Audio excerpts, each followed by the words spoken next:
Hi ಎಲ್ಲರಿಗೂ ನಮಸ್ಕಾರ. Welcome back to ಸಿವಿಶ್ರೀ ಕನ್ನಡ ವ್ಲಾಗ್ಸ್. ಸೊ ಇವತ್ತು ನಾನು ತೋರಿಸ್ತಾ ಇರೋ ರೆಸಿಪಿ ಏನಂತಂದರೆ ರವೆ ತರಕಾರಿ ಉಪ್ಪಿಟ್ಟು. ಸೊ ಇದನ್ನು ಈಸಿಯಾಗಿ ಟೇಸ್ಟಿಯಾಗಿ ಹೇಗೆ ಕ್ವಿಕ್ಕಾಗಿ ಮಾಡೋದು ಅಂತ ನಿಮ್ಮ ಜೊತೆ ಇವತ್ತು ಶೇರ್ ಮಾಡ್ಕೊತೀನಿ. ಫಸ್ಟ್ ನಾನು ಉಪ್ಪಿಟ್ಟು ಮಾಡಲಿಕ್ಕೆ ರವೆ ತೊಗೊಂಡಿದ್ದೀನಿ, ಹಾಗೆಯೇ ವೆಜಿಟೇಬಲ್ಸ್ ಕೂಡ ತೊಗೊಂಡಿದ್ದೀನಿ. ಕ್ಯಾರೆಟ್, ಬೀನ್ಸ್, ಆಲೂಗಡ್ಡೆ, ಹಾಗೆ ನೆನೆಸಿರುವಂತಹ ಬಟಾಣಿ. ನೆಕ್ಸ್ಟ್ ನಾನು ಸಾಸಿವೆ, ಕಡಲೆಬೇಳೆ ಹಾಗೆ ಅರಿಶಿಣ ತೊಗೊಂಡಿದ್ದೀನಿ. ನಂತರ ನಾನು ಖಾರ ಎಷ್ಟು ಬೇಕೋ ಅದ್ರ ಮೇಲೆ ನಾನು ಹಸಿಮೆಣ್ಸಿನ್ಕಾಯಿ ತೊಗೊಂಡಿದ್ದೀನಿ, ಹಾಗೆ ಈರುಳ್ಳಿ ತೊಗೊಂಡಿದ್ದೀನಿ, ಕರಿಬೇವಿನ ಸೊಪ್ಪು ತೊಗೊಂಡಿದ್ದೀನಿ, ಹಾಗೆ ಸಣ್ಣದಾಗಿ ಹಚ್ಚಿರುವಂತಹ ಕಾಯಿ ಕೂಡ ತೊಗೊಂಡಿದ್ದೀನಿ, ಹಾಗೆ ಕೊತ್ತಂಬರಿ ಸೊಪ್ಪು, ಸಬ್ಸಿಗೆ ಸೊಪ್ಪು, ಹಾಗೆ ಟೊಮೆಟೊ ಕೂಡ ಇಷ್ಟನ್ನು ಕೂಡ ನೀಟಾಗಿ ಹಚ್ಚಿಟ್ಕೊಂಡಿದ್ದೀನಿ. ಹಾಗೆ ಉಪ್ಪಿಟ್ಟು ಮಾಡಲಿಕ್ಕೆ ಎಣ್ಣೆ ತೊಗೊಂಡಿದ್ದೀನಿ, ಹಾಗೆ ಮೇಯ್ನಾಗಿ ಬೇಕಾಗಿರುವಂತಹದ್ದು ಉಪ್ಪು, ರುಚಿಗೆ ತಕ್ಕಷ್ಟು ಉಪ್ಪು ಕೂಡ ತೊಗೊಂಡಿದ್ದೀನಿ. ಈಗ ಹೇಗೆ ಮಾಡೋದು ಅಂತ ಹೇಳ್ತೀನಿ. ಫಸ್ಟು ಒಂದು ಬಾಣಲೆಗೆ ಆಯಿಲ್, ತುಪ್ಪ ಏನೂ ಹಾಕ್ಕೊಳ್ದೇ ರವೆನ ಹುರ್ಕೊತಾ ಇದ್ದೀನಿ. ಅದನ್ನು ಮೀಡಿಯಮ್ ಫ್ಲೇಮಲ್ಲಿ ಇಟ್ಕೊಂಡು ನೀಟಾಗಿ ಅದನ್ನು ಫ್ರೈ ಮಾಡ್ಕೊಬೇಕು. ಅದು ಕಲರ್ಸ್ ಚೇಂಜ್ ಆಗುತ್ತೆ, ಸೊ ಅಲ್ಲಿ ತನಕ ಅದನ್ನು ನೀಟಾಗಿ ಫ್ರೈ ಮಾಡ್ಕೊಬೇಕು. ಸೊ ಅದು ಬೇಗ ಸೀದೋಗಿಬಿಡುತ್ತೆ, ಸೊ ನೋಡ್ಕೊಂಡು ಅಲ್ಲೇ ಫ್ರೈ ಮಾಡ್ಕೊತಾ ಇರಬೇಕು.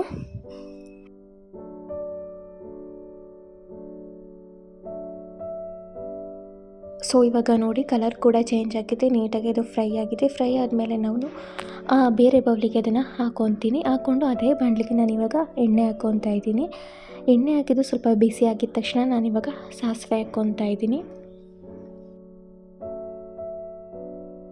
ನೆಕ್ಸ್ಟ್ ನಾನು ಅದಕ್ಕೆ ಕರಿಬೇವಿನ ಸೊಪ್ಪು ಕೂಡ ಹಾಕ್ಕೊತಾ ಇದ್ದೀನಿ. ಅದು ಕೂಡ ನೀಟಾಗಿ ಫ್ರೈ ಆದಮೇಲೆ ನಾನು ಕಡಲೆಬೇಳೆನ ಹಾಕ್ಕೊತೀನಿ. ಕಡಲೆಬೇಳೆ ಜಾಸ್ತಿ ಫ್ಲೇಮಲ್ಲಿ ಇಟ್ಟರೆ ನಾವು ಬೇಗ ಸೀದೋಗ್ಬಿಡುತ್ತೆ, ಸೊ ನೋಡಿಕೊಂಡು ಕಮ್ಮಿ ಫ್ಲೇಮಲ್ಲೇ ಹಾಕ್ಕೊಂಡು ಸ್ವಲ್ಪ ಹುರ್ಕೊಬೇಕಾಗತ್ತೆ. ಸೊ ಅದನ್ನು ಹುರಿದಾದ್ಮೇಲೆ ಒಬ್ಬೊಬ್ಬರಿಗೆ ತುಂಬ ಇಷ್ಟಪಡ್ತಾರೆ ಕಡಲೆಬೇಳೆನ, ಒಬ್ಬೊಬ್ಬರು ಇಷ್ಟಪಡೋದಿಲ್ಲ.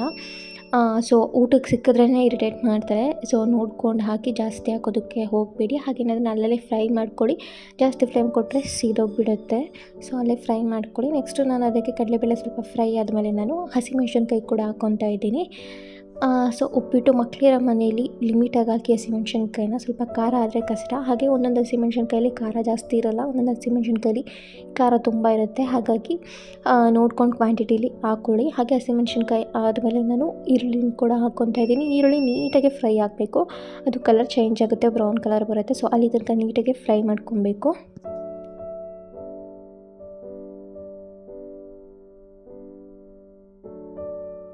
ಹಾಗೆಯೇ ಇದು ಸ್ವಲ್ಪ ಫ್ರೈ ಆಗ್ತಿದೆ ಅಂತ ಅನಿಸಿದ್ಮೇಲೆ ಸ್ವಲ್ಪ ಅರಿಶಿಣ ಕೂಡ ಹಾಕ್ಕೊಳ್ಳಿ. ಅರಿಶಿಣ ಜೊತೆ ನಾನು ಇಮಿಡಿಯೇಟಾಗಿ ಉಪ್ಪು ಕೂಡ ಹಾಕ್ಕೊತೀನಿ, ಯಾಕಂದರೆ ಉಪ್ಪು ಅರಿಶಿಣ ಹಾಕಿದಾಗ ಈರುಳ್ಳಿ ಬೇಗನೆ ಬೇಯುತ್ತೆ ಅಂತ. ಸೊ ನಾನು ಉಪ್ಪು ಮತ್ತು ಅರಿಶಿಣ ಎರಡೂ ಕೂಡ ಹಾಕ್ಕೊಂಡು ಈಗ ನೀಟಾಗಿ ಫ್ರೈ ಮಾಡ್ತಾಯಿದ್ದೀನಿ. ಸೊ ಈರುಳ್ಳಿ ಎಲ್ಲ ನೀಟಾಗಿ ಬೆಂದು ಕಲರ್ ಕೂಡ ಚೇಂಜ್ ಆಗಿರುತ್ತೆ, ನಿಮ್ಗೆ ಗೊತ್ತಾಗುತ್ತೆ ಆಟೋಮೆಟಿಕಲಿ ಬೆಂದಿದೆ ಅಂತ.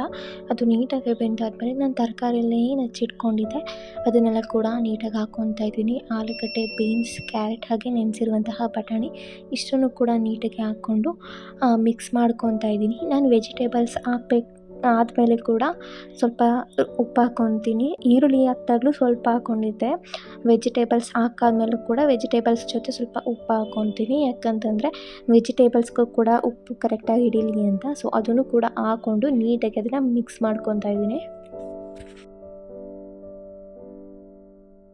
ಹಾಗೆಯೇ ನಾನು ನೆಕ್ಸ್ಟು ಸಬ್ಬಸಿಗೆ ಸೊಪ್ಪು ಹಚ್ಕೊಂಡಿದ್ದೆ, ಸೊ ಅದನ್ನು ಕೂಡ ಹಾಕ್ಕೊತಾ ಇದ್ದೀನಿ.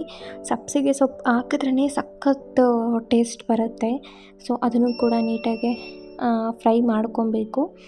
ಸಬ್ಬಸಿಗೆ ಸೊಪ್ಪನ್ನು ಕೂಡ ಈಗ ತರಕಾರಿ ಜೊತೆನೇ ನೀಟಾಗಿ ಬೇಯಲಿ ಅಂತ ಹೇಳಿಬಿಟ್ಟು ಅದನ್ನು ಕೂಡ ಹಾಕ್ಕೊಂಡಿದ್ದೀನಿ.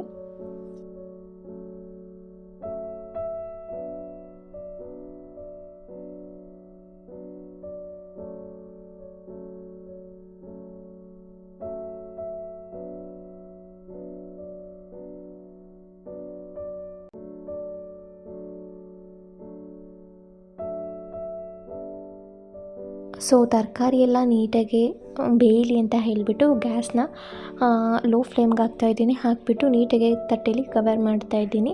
ಇವಾಗ ಒಂದು 5 ನಿಮಿಷ ಬಿಟ್ಟರೆ ಅದು ನೀಟಾಗಿ ಬೆಂದಿರುತ್ತೆ. ಸೊ ಅದನ್ನು ತಟ್ಟೆಲ್ಲ ಓಪನ್ ಮಾಡಿದೆ. ನಾನು ಮಾಡಾದ್ಮೇಲೆ ನೋಡಿದೆ ಬೆಂದಿದೆ ಅಂತ ಅನ್ನಿಸ್ತು. ಸೊ ಅದನ್ನೆಲ್ಲ ಮತ್ತೆ ಮಿಕ್ಸ್ ಮಾಡಿಕೊಂಡೆ. ಮಿಕ್ಸ್ ಎಲ್ಲ ಮಾಡಾದಮೇಲೆ ನಾನು ಟೊಮೆಟೊ ಕೂಡ ಹಾಕ್ಕೊತೀನಿ ಇವಾಗ.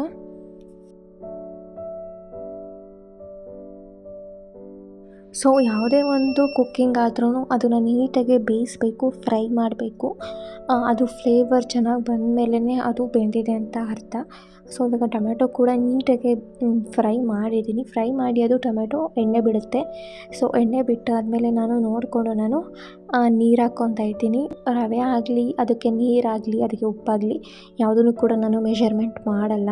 ಸೊ ನನಗೆಷ್ಟು ಅನಿಸುತ್ತೆ, ಕಣ್ಣಳತೆ ಕೈ ಅಳತೆ ಅಂತ ಹೇಳ್ತಾರೆ ದೊಡ್ಡವರು. ಸೊ ಅದೇ ರೀತಿ ನಾನು ಮಾಡೋದು. ನನಗೆ ಆಟೋಮೆಟಿಕಲಿ ಗೊತ್ತಾಗ್ಬಿಡುತ್ತೆ ಇಷ್ಟು ರವೆಗೆ ಇಷ್ಟು ನೀರು ಹಾಕಬೇಕು, ಇಷ್ಟು ಕ್ವಾಂಟಿಟಿ ಫುಡ್ಡಿಗೆ ಇಷ್ಟೇ ಉಪ್ಪು ಹಾಕ್ಬೇಕಂತ ಗೊತ್ತಾಗ್ಬಿಡುತ್ತೆ. ಆ ಅನಲೈಸ್ ಪ್ರಕಾರ ನಾನು ಏನು ಮಾಡ್ತೀನಿ, ಅಷ್ಟೇ ನೀರು ಹಾಕ್ಕೊಂಡು ಉಪ್ಪು ಕೂಡ ಹಾಕ್ಕೊತೀನಿ. ಉಪ್ಪೆಲ್ಲ ಹಾಕಿ ನೀರು ಚೆನ್ನಾಗಿ ಬರಬೇಕು. ಕುದಿ ಬರೋ ತನಕ ನಾವು ವೆಯ್ಟ್ ಮಾಡಬೇಕು. ಅದು ಕುದಿಯೆಲ್ಲ ಬಂದಾದಮೇಲೆ ಒಂದು ಕಡೆ ನಾವು ರವೆನ ನಿಧಾನಕ್ಕೆ ಹಾಕಬೇಕು, ಒಂದು ಕೈಯಲ್ಲಿ ನಾವು ಅದನ್ನು ತಿರುಗ್ತಾ ಇರಬೇಕು. ಏನಕ್ಕೆ ಆ ಥರ ಮಾಡಬೇಕಂತ ಹೇಳಿದರೆ, ರವೆ ಒಂದೇ ಸಲ ಹಾಕ್ಬಿಟ್ರೆ ಎಲ್ಲ ಗಂಟಾಗಿಬಿಡುತ್ತೆ. ಹಾಗಾಗಿ ಇನ್ನೊಂದೇನಂತ ಅಂದರೆ, ನಾವು ನೀರು ಕಮ್ಮಿ ಹಾಕ್ಕೊಂಡು ರವೆನ ಜಾಸ್ತಿ ಹಾಕ್ಬಿಟ್ರೆ ಅದು ಉಪ್ಪಿಟ್ಟು ಆಗಲ್ಲ. ಹಾಗಾಗಿ ರವೆನ ಸ್ವಲ್ಪ ಹಾಕ್ಕೊಂಡ್ರೆ ಒಂದು ಗಂಟಾಗಲ್ಲ. ಇನ್ನೊಂದೇನಪ್ಪ ಅಂತಂದರೆ, ನೀರಿಗೆ ಎಷ್ಟು ರವೆ ಕ್ವಾಂಟಿಟಿ, ಅಕಸ್ಮಾತ್ ನಾವು ರವೆನೇ ಜಾಸ್ತಿ ತೊಗೊಬಿಟ್ಟಿದ್ರೆ ಈ ಥರ ಹಾಕೋದ್ರಿಂದ ನಮಗೆ ಅಲ್ಲಿ ಗೊತ್ತಾಗ್ಬಿಡುತ್ತೆ ಅಳತೆ. ಸೊ ಎಕ್ಸ್ಟ್ರಾ ರವೆ ಉಳ್ಕೊಂಡ್ರೂ ಏನೂ ಪ್ರಾಬ್ಲಮ್ ಆಗೋಲ್ಲ. ಹಾಗಾಗಿ ನೋಡಿಕೊಂಡು ನಾವು ಸ್ವಲ್ಪನೇ ಹಾಕ್ಕೊಂಡು ನಾವು ಅದನ್ನ ಮಿಕ್ಸ್ ಮಾಡ್ಕೋತಾ ಇರಬೇಕು. ನೋಡಿ, ನಾನು ಫುಲ್ ರವೆ ಹಾಕಿದ್ದೀನಿ, ಯಾಕಂತಂದರೆ ಕರೆಕ್ಟಾಗಿ ನಾನು ನೀರು ಹಾಕಿದ್ದೆ. ಹಾಗಾಗಿ ಎಲ್ಲನೂ ಹಾಕಿಬಿಟ್ಟು ನಾವು ರವೆ ಎಲ್ಲ ಹಾಕಿದ್ರೂ ನೀರು ಹಾಗೇ ಇರಬೇಕು. ಯಾಕಂತಂದರೆ ಅದು ಬೇಯ್ತಾ ಅದು ಗಟ್ಟಿ ಆಗಿಬಿಡುತ್ತೆ ಉಪ್ಪಿಟ್ಟು. ಹಾಗಾಗಿ ನೀರು ಸ್ವಲ್ಪ ಜಾಸ್ತಿ ಹಾಕ್ಕೋಬೇಕು. ರವೆನ ಮಿಕ್ಸ್ ಮಾಡ್ಕೊತಾ ಇರಬೇಕು.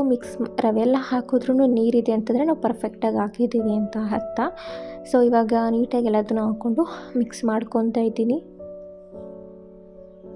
ಅಕಸ್ಮಾತ್ ಯಾರಾದ್ರೂ ನೀರು ಕಮ್ಮಿ ಆಗಿಬಿಡ್ತು, ರವೆ ಜಾಸ್ತಿ ಆಯಿತು, ನಮಗೆ ಫುಡ್ಡಿಗೆ ಇಷ್ಟು ಜನಕ್ಕೆ ಕ್ವಾಂಟಿಟಿ ಕಮ್ಮಿ ಆಯಿತು ಅಂತ ಹೇಳಿದರೆ ಎಕ್ಸ್ಟ್ರಾ ನೀವು ನೀರು ಕೂಡ ಬಿಸಿ ಮಾಡ್ಕೊಳ್ಳೋಕೆ ಇಟ್ಕೊಳ್ಳಿ ಎಮರ್ಜೆನ್ಸಿಗೆ.